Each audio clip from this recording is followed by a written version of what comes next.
Hello and welcome to Pseudocode. Today we have a special guest with us and he is a repeating guest on our channel. And today we are going to talk about system design of one particular domain which has actually revolutionized the startup ecosystem in India as well as in other places as well. So we are going to discuss e-commerce design.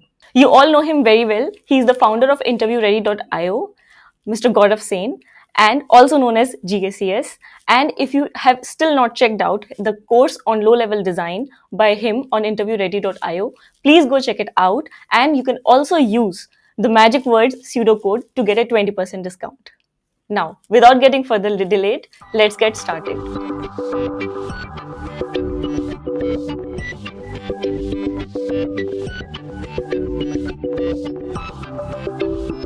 We are going to discuss how someone builds an e-commerce system, like in a system design interview.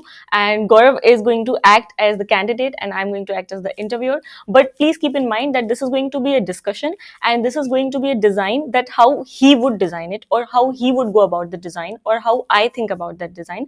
This doesn't mean that this is the final solution or this is the best answer. You are free to share your opinion. You are free to share what you think, but also try to absorb as much as you can from what Gaurav has to share here and how he would go about solving such a problem in a real system design interview.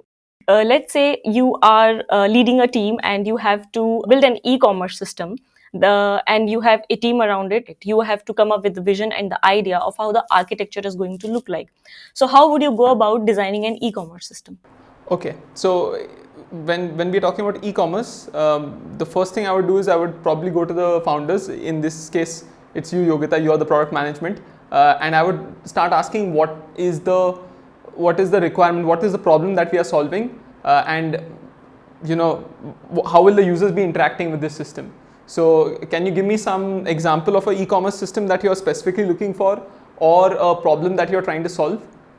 Sure. So right now, let's say that we have to start with an MVP, and we are planning to build a system like Amazon or Flipkart, where you have an inventory of products. So definitely, we want to have an inventory of products, and we want to display that inventory to the users, where users can search for products, and then they can place an order, and we have delivery systems in place to deliver the placed order to the respective address. So we don't have to worry about the delivery tech. We only have to worry about putting up a website, so that web app or website, so that people can look for the products that they want to buy. They can add the products and they can make the payments. So, and after that, everything is taken care of. Like once they put the order in the cart and they make the payment, everything post that is taken care of. But we want this tech in the place first, that they should be able to search for a product, add that product to cart or multiple products to cart, and make payments. We can go into the details of these sections if you like, but let's start with a high level view first, like how would we go about this. Okay. So this is great. So the example that we can take is Amazon or Flipkart, and like you said, there's the standard way in which, let's say, I would buy a product is to go on their website and then say I would check out their inventory. So I would probably have some sort of search feature. It's very often that I search for a specific thing. Like for example, right now Ganesh Chaturthi is going on, so a lot of people are searching for puja items, like worshipping items. So that's something that you can search. Amazon then lists that in the search as a search result. Let's get to this in some time. This is the inventory that we have in the backend. We also need some sort of delivery, maybe status updates, some way to update the delivery itself, the status of a delivery. So I'm thinking in terms of a state machine right now. But yes, let's again keep that aside. We need something in delivery. When it comes to payments, users should be able to pay in any currency that they like. We could have different domains for different countries, in which case they can pay only in one currency. That will simplify the process a little bit. Apart from that, they need to be able to connect to any payment gateway, like let's say PayPal or Stripe or any gateway through which they can make a payment. Right. Okay, that's one of the key features then, payments. And we also have the concept of a cart where people are adding items to their shopping cart. So you can add items, you can remove items. You don't need to order items, you don't need to do anything else apart from that. You can change the quantity of the items, like you can increase the quantity of the items or decrease the quantity of the items, apart from adding and removing different items. Right. So, okay. So, for a particular, let's say, product ID, you can change the count of those items in an add or a remove operation. Okay. Okay. Now, after that is done, after I add items to my cart, I go to checkout, and after I've checked out, yes, the delivery process starts. So, I'm thinking right now in terms of a user, like what is my life story? I went on the website, checked the inventory, got the list, added it to the cart, made the payment, and then I am waiting for a delivery. So this will require, let's say, notifications, okay, through email or SMS for my status updates, or yeah, that should be, or in app also is possible. I'm thinking about anything else, like for a delivery there are status updates. Okay. So you're thinking like order tracking, so the user can track the order, they can know where is the. I think that's the exact term. Yes, order tracking is something that users need. This I've written it in red, but it's important. That's why, yeah, I'll do a double mark. Okay, okay. So as a, let's say if I have a team, then what I would do is I would try to figure out what are the highest priority items, and then also see in terms of how a user is using this app, and then choosing the ones which have the maximum priority and are being used in the start. So that if I start that way as a user story, I'll be able to pick those items which impact the user the most, and therefore be able to roll out a minimal viable product as soon as possible. So I think all of these are super important, but the most like basic thing to even start with the app and to allow other developers to work in parallel is to attack this part, that is the inventory. Okay, because all the services that we have after that are depending on this. So okay, so an inventory has search items and get them on a list. Okay, so okay, before I rub them out, sorry, Yogita, is this fine? I mean, I'll fail the interview, I know. So that's okay. So before we deep dive into the component of inventory, I would like to know, like, let's say these are the 4 components that we are looking from a high level, right? Would you like to go with one system, monolith system, or would you right away split it into microservices? What are your thoughts? So initially I would go for a monolith. The monolith would be having the inventory system initially, and then what I would do is, most likely I will split this system as things get more and more complex. For example, for a very large organization like Amazon, maybe the listing is a service in itself. When you get results, you want to parse them in different ways, and different services are consuming this in different ways. That's an engineering decision. But right now, I mean, I'm assuming that this is a 1-hour interview. Firstly, the other thing is that the team is going to be small initially. So let's start with a monolith for the inventory. That would be my suggestion. And then as we get bigger as an engineering effort, we can actually start splitting. Sure. And what are you thinking about the delivery, payments, and cart? Like, are these going to be different services deployed on same infra, or these are going to be different services deployed on different? So as long as I can stick them all in one service, I wouldn't say one service, rather I can create different repos for them, so that it's a little easier to work with them and deploy them individually. But having said that, when it comes to like the let's say true microservice architecture where databases can be independent, in fact they are actually told that they should be independent databases.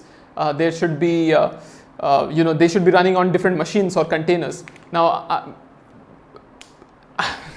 it probably doesn't matter initially, but like you said, there are millions of users who are probably going to be using this app. So eventually we'll need to move on to that, make a very smooth deployment process, have proper metrics, logs. These are absolutely critical when you're thinking about product quality. That is, testing also is involved in that. But right now I'm thinking about making a very simple product which can actually just take queries and survive and build something. Maybe my personality or something has changed since since the startup interview ready. Like it's now just let's survive and then we'll think about the big things later. No, that's absolutely fine, because as I mentioned in the start of the interview, that you have a small team, and first we are building the MVP, and we are not looking for scale right now. So I think that going with a monolith is a good decision right now, but also keeping in mind that we design and develop in a way that it is easier to decouple later on. Like we don't get entangled in the Yeah. havocs of monolith and not be able to separate. Yeah, I agree that what your concern is absolutely correct. If our architecture is not extensible, or if it is, let's say, very difficult to debug, or if there are serious problems in the architecture in the start, our product will not scale, and even as the product team, you will be unhappy. So I would have not done justice as an engineer to this then. So I'll try to keep it as scalable as possible, definitely. I mean extensible, yeah. Okay. Now we can dive into inventory and start with inventory. So in an inventory, right now I'm just looking at how can users see products, how can, which is basically one thing. If you look at technically, like this is just one thing actually. And the other one is to add items. So this is happening, let's say in the backend. That will require usually administrators or support staff or operations teams dashboards for them to go and add an item. Amazon is a C2C service, so to speak, like customer to customer. So I can go and sell products on Amazon. So Amazon is probably going to give me a dashboard to add products to it. Do you want me to look into that side also, which is adding products or listing products in Amazon? Yeah, so if we will go on that side, that will become a system in itself, where you have to handle adding of products, like one product at a time, or Taxes, bulk everything, products yes, at a time, yeah. and right. So let's focus on first building. Let's say that you already have an inventory. We have an inventory of, say, like hundreds of thousands of products. We just have to bring that onto the system and then implement search and list for them and categorize them. So we can focus on that, and adding products we can leave it right now as out of Okay, awesome. That's great, because that actually makes it a totally customer or consumer facing side of things. Okay, so I can focus on that part. Initially, we have a user who needs to actually get something from the inventory. So they are sending a search query to us. The search has some text, or we can call this the query string. This query string has to be matched with all products which are related to this. So I would use the server. Once this connection is made, you're actually talking to it, and the protocol, let's say, is HTTP. I mean, I'm not too concerned about protocol right now. Okay, so initially we have the server. The server needs to go to the inventory database. And there's multiple ways in which we can fetch products. So one way would be to do a select star from products where name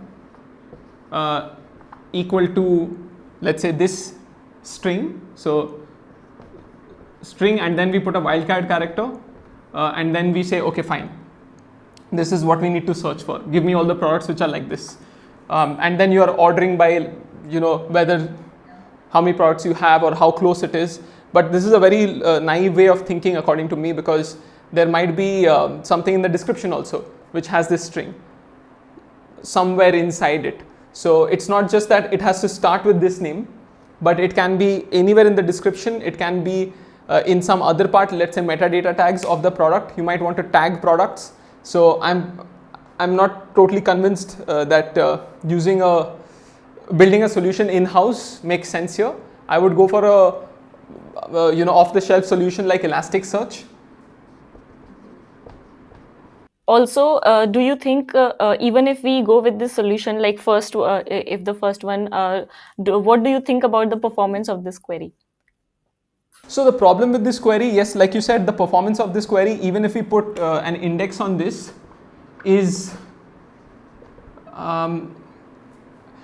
it should be fine. It depends on what kind of read, should I say, I hope we don't have too much contention when we are doing reads on this. So if a person is adding a product from the backend and we don't really care whether that product is shown immediately to the user or not, that level of consistency or that level of isolation, if we don't care about, which is probably the case when a person is doing a search query, then the performance will be fine. You can say that, hey, is the name having this string as a prefix, which is performing pretty good. Unfortunately, that's not what the user is looking for. If a user is looking for, let's say, plant or something, then garden plant is not going to be picked up here, or any tulsi plant. All the user experience is very bad. So this is probably not going to suffice. But like you said, performance is like okay, not necessarily great. If I say name equal to string and description, this is or description equal to wildcard string wildcard. This means that does the description contain this string? So this is going to take a long time, and we can only use one index on inside this. That is the technical detail I wanted to touch upon, which you have very successfully clarified. So I do agree that there is no point in reinventing the wheel, and using an already available solution would make much more sense. So then you can continue with your idea about Elasticsearch. Okay, that's great. So I can basically use Elasticsearch because it does give us fast queries, text search. It's a text search engine. It's marketed as that, but it is designed as a NoSQL database. It's a NoSQL data store which has keys of product. So product ID is the key, and it will have the product details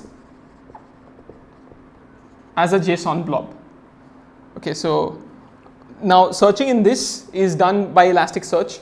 How it does this internally is a mixture of tokenizing the string and some algorithms, text search algorithms. But the good thing is, as a high-level systems engineer, I don't need to look into this.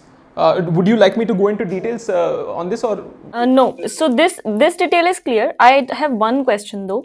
The Elasticsearch data store that you're going to use, is that going to be the source of truth, or you are going to store the inventory in some other data store and index the products here? Like, what is your take on that? That's a very good question. So if we have let's say a backend place where through a dashboard people are able to add products, I would probably use a NoSQL, or I would probably use a RDBMS storage here. The main reason being that I want high consistency here. I don't want, Elasticsearch also gives us consistency. This is more like a data dump area. So it can be a file system also. It won't be the source of truth, this Elasticsearch, because if I want that's a good question actually. Can users directly come and just add a product to Elasticsearch? Initially, I don't see any problem. Initially, if a user wants to add a record to Elasticsearch, the product ID, according to me, that is fine.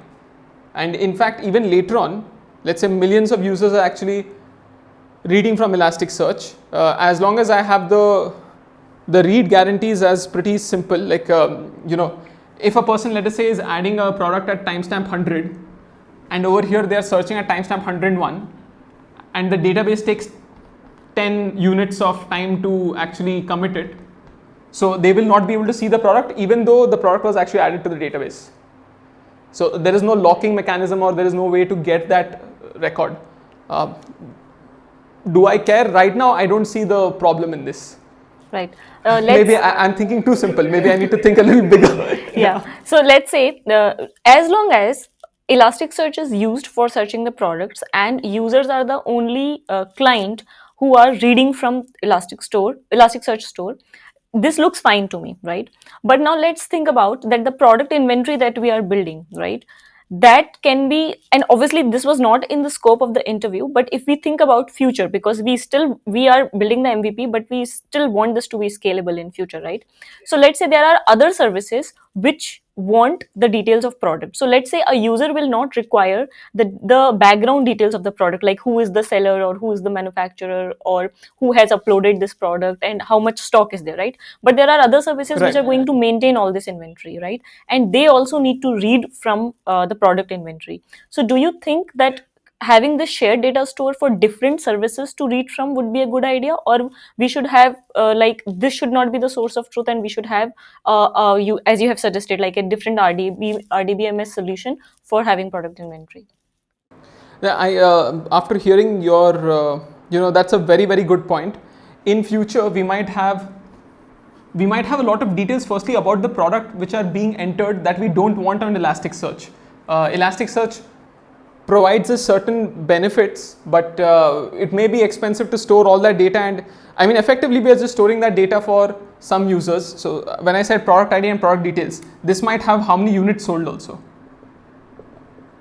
Ideally we don't want to keep it in the same place, but yeah, so we don't want to get this record out every time we get the product ID because the users don't need it. So okay, in terms of security, in terms of relevance, in terms of and like you said, in terms of the source of truth, I don't think Elasticsearch should be the person. I think it should be periodically getting this data as a dump from an upstream RDBMS.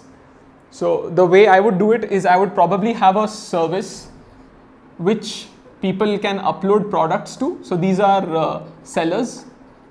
Sellers add products, they give these details, and then once this product is added to this database where the schema is well defined, so everything about a product is known, and if you need some metadata specific for this product, then we can give you a JSON tag for that. But once that is done, maybe asynchronously you can tell Elasticsearch to take this product also. So you can put it in you can fire two queries, one for RDBMS which you are really concerned about to give a right answer, and the Elasticsearch one can go after the RDBMS gives you a successful response. Yeah, like after this would be like a synchronous thing, right? So that after Yes. the DBMS has successfully said that this is with me, then only we update Yes. ES. That's a very good point to mention in an interview without me asking for it. Now, Yeah. so from this design, it looks clear that we have ES for the search, for the searching and listing of the products. You have the service, and you have the service to add the products also, which is like an added feature, and the data modeling for products in ES and RDBMS is clear as well. Now, so I think this is something that is fairly logical and what everyone is doing, and this is scalable.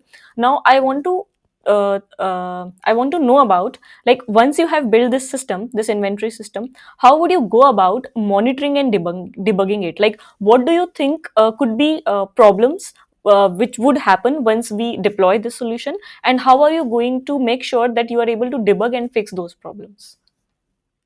Okay. Those are some really interesting questions. When we are talking about monitoring a system, one of the things that I would do is to make sure that, so on the product side there are a few things. Or even more interesting, let's go to this one. The most common problem that I have seen when it comes to payments is that a user makes a payment and it's not registered on our website.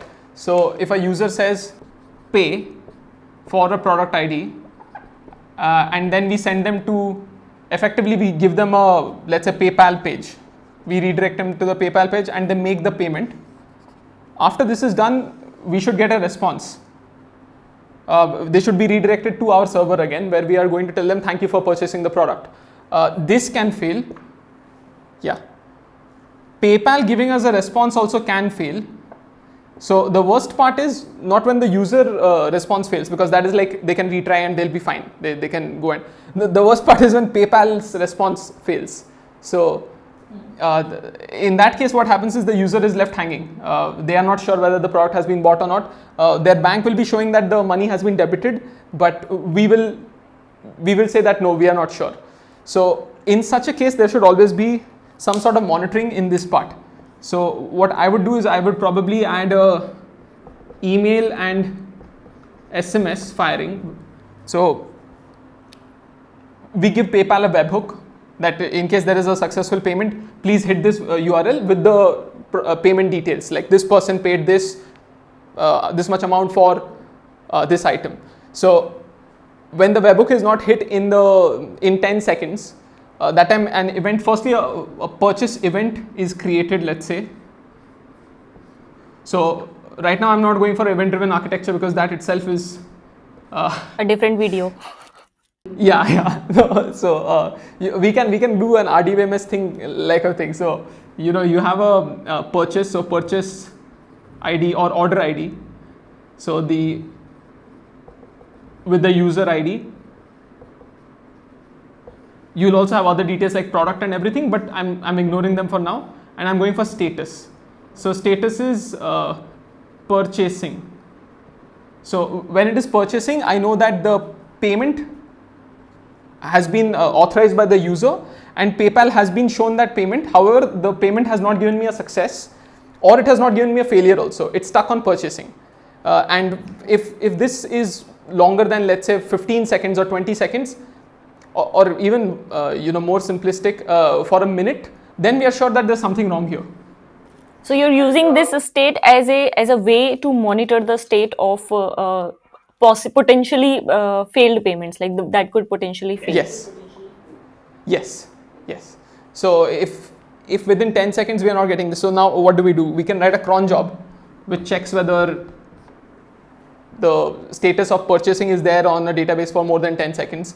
We could also have the cron is effectively pulling records from here.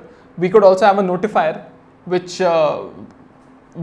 pushes these alerts to, let us say, a channel like a Slack channel, if the team is heavily involved in looking at this, or it can send that alert as an SMS. Some way or the other, we need an alert on our system that something has gone wrong. And this is a red alert. This has gone horribly wrong. So we can also, like, if we are really advanced, we can also go and create a ticket on Jira, which our support team can get, and then they can look into and do stuff. I remember in Uber, this was a very, very seamless kind of system. So because every ride which is a support ticket costs them a lot of money. It's equivalent to many profits made of trips. Sorry for digressing again, but no, it's okay. In this case, we do need alerts. So this is the part where like you have very nicely covered the failed payments and how to have alerts on them. Now let's say that you are scaling and the queries on search are slowing down, or for some queries there are a lot of misses, like there should be hits but there are misses. How do you think we can monitor that? So for that, one of the things we can do is we can keep dashboards, and so initially we need some metrics. We need to be able to measure how well our system is doing, and we need to first define some parameters as to what system health means. So one of the things that we can do is we can keep a health check kind of service which pings systems and makes sure that they are alive, whether things are going fine and not. So every 5 seconds or every 10 seconds it pings the server and checks whether things are working. Like the regular health check endpoint. Yes, yearly health check, just like that. This is doing a 5-second health check. If you don't get a 200 okay, then then there's something wrong. So in 5 seconds, if you don't get it, that's a problem. And if you miss 2 heartbeats, then you can say that it's not just that the person did not respond to 1 heartbeat. Maybe there's a temporary fault, but 2 are like probability is very high that the server is down. So assume that the server is dead, and you can then fire an alert to an engineer. And even if you have, like, basic systems can also restart themselves. So you can have a script which you trigger as an API, like the health check service can try to restart this service if it misses 2 health checks. This is the most standard solution, but of course what you are asking for is a little more involved than that. That is metrics. So in metrics, the kinds of metrics that I would like to have in my server would be, let us say, requests on order service. So I'm writing this very small, but requests like received, how many were dropped off, let's say. So how many requests time out? Okay. Then you can have how many requests had a general error. So where am I going to get these metrics, right? So in case if you get a request, your system might raise an exception. And when you raise an exception, you don't just return that to the user with a 500 error. You can also send, or 503 error, you instead send that error back to the system, and also asynchronously you'll be logging, yes, but you'll also be sending it to a metric system. So the metric system can be something which is pulling from your logs and checking the logs for errors and info statements, error statements, and then giving you these metrics. Or it could be directly being pushed to, in which case you might be pushing these directly to a database, yes. Or you can push it to Kafka, where all services, like this is, I have gone too big again, sorry. All the services are pushing to Kafka, and Kafka then is consuming these logs and sending it to a consolidated metric service. The benefit of doing that is that for a single request ID or for a single order ID, you can actually track the logs for the entire system if you go and push them all in one place. We are thinking about a single server now, but when the system gets sufficiently large and complex, it's very hard to debug without having a clear pathway of the request going. So that would be one thing that I would like to have. But the most basic metrics that I can do in this system now is how many are being served, how many are being accepted, and how many are timing out or having errors. If this number goes above a threshold, let's say, so this threshold can be configured manually, then again fire a SMS or fire some sort of an alert. If you want this to be dynamic, there are certain algorithms which do that. I think one is Winterhoff, or there is an algorithm which is basically adaptive. It goes along with the graph. Okay, so I think we have covered the monitoring part. Now, one part that I think we completely missed is how do we plan to store the images? Because products are going to have images as well. Apart from district, and obviously we were talking about search here, so it was not the focus. But if in order to complete our inventory service, and so we have covered the text and the searching part, the only part that is remaining is how do we plan to store the images of the products and serve those images. Right. So if we are going to store the images of a product, I'm definitely going to be using some sort of cheap mechanism to do that. I'm going to be storing it in a file system, because if I store the images in a database, okay, would you I'm sorry, I should clarify. Are you looking for a specific example for an image storing service, or are you looking for what could be the possible solutions for image? No, so even if we are building an MVP, so from the perspective of building an MVP, one ES store and one search service is fine, right? But we also have to store the images, right? Because we like even for MVP, storing images and serving images along with the search results of the product is required, right? So I am just looking for how would you go about it? If you have multiple solutions in mind, you can share those. But in the first version, how would you go about it? Right. So what I would probably do is when a product is being added, they are also going to be uploading an image along with the product, or multiple images, or maybe even tiny videos, maybe 30 seconds or 1 minute long. In which case I'm comfortable with using S3 as a blob store.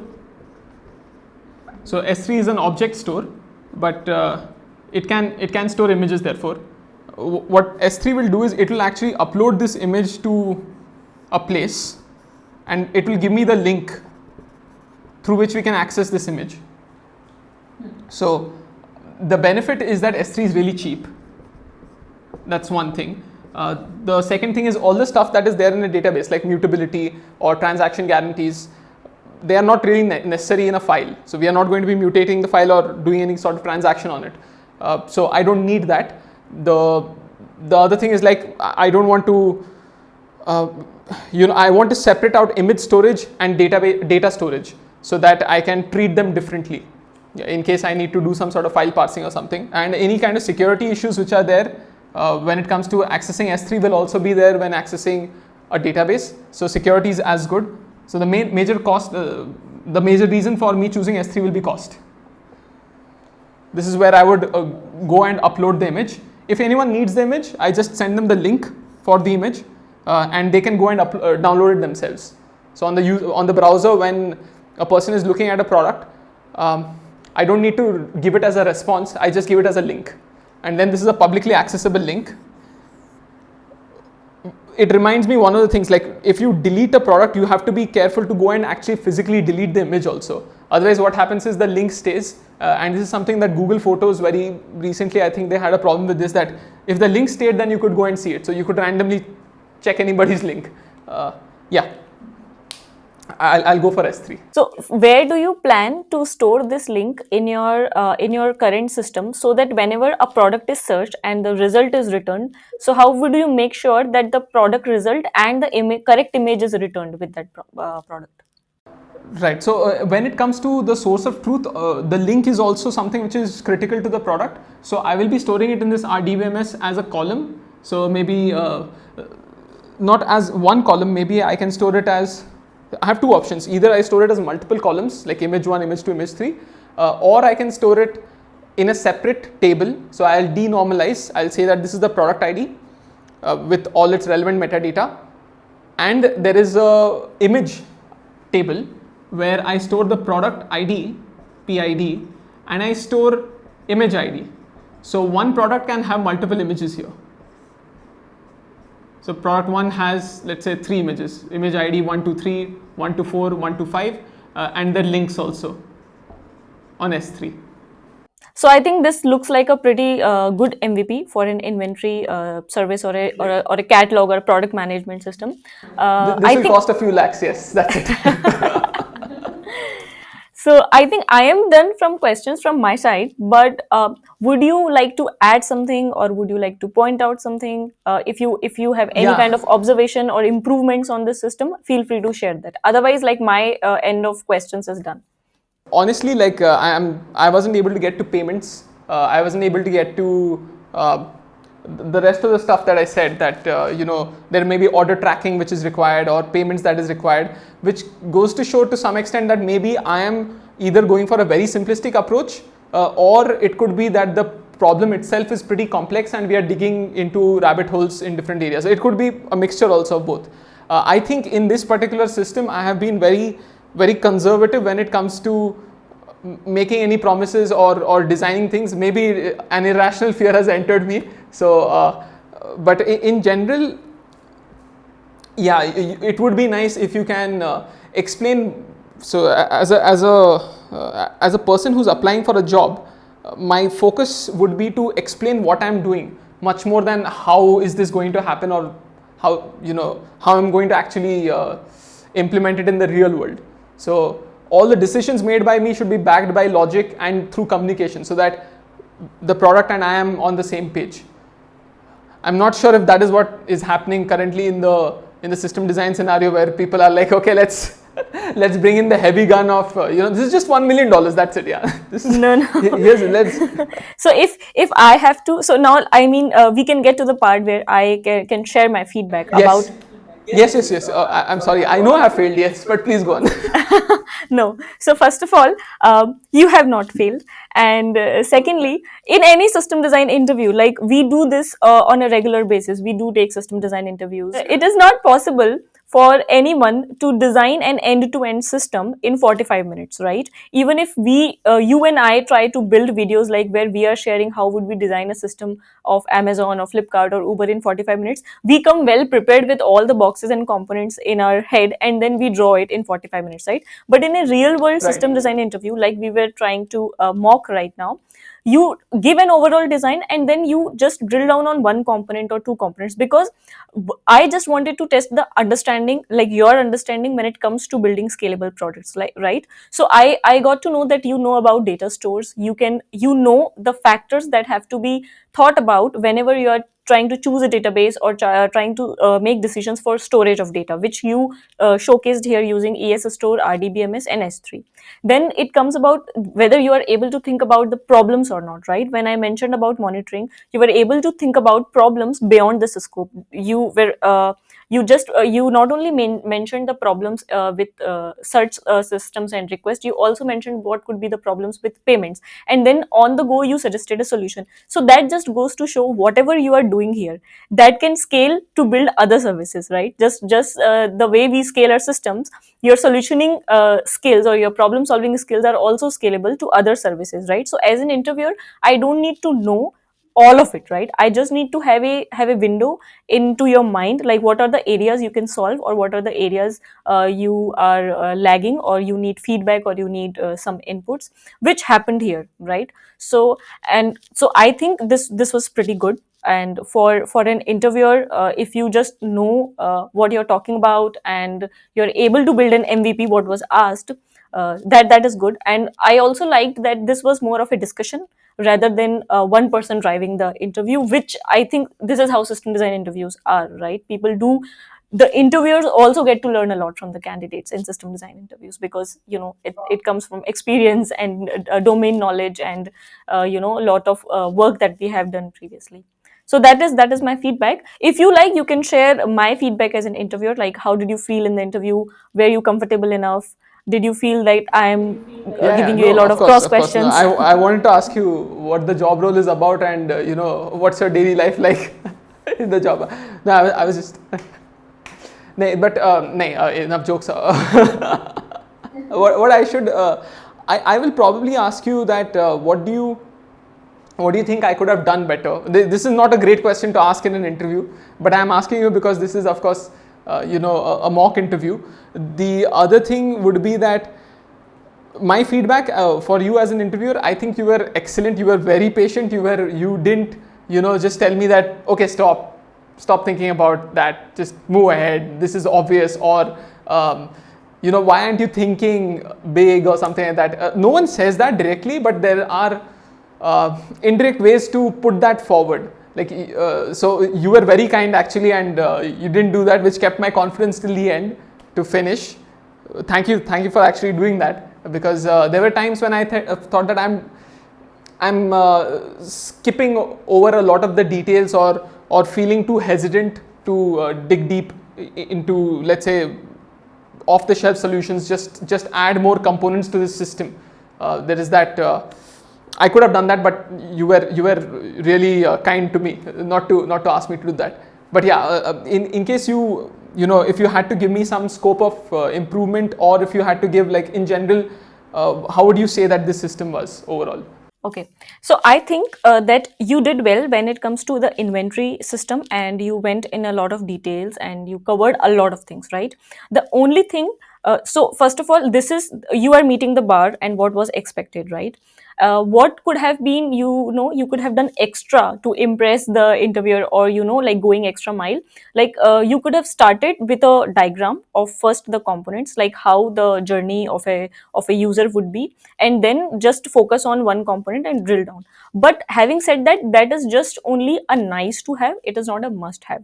And coming back to, like, not interrupting, or not stopping you as an interviewer, so this is not an interview to test how would you perform in pressure, right? This is an interview to judge and measure your problem solving skills, right? If I would have to measure how do you perform under pressure, I will give you a 45-minute coding interview and ask you to solve two medium questions from lead code. So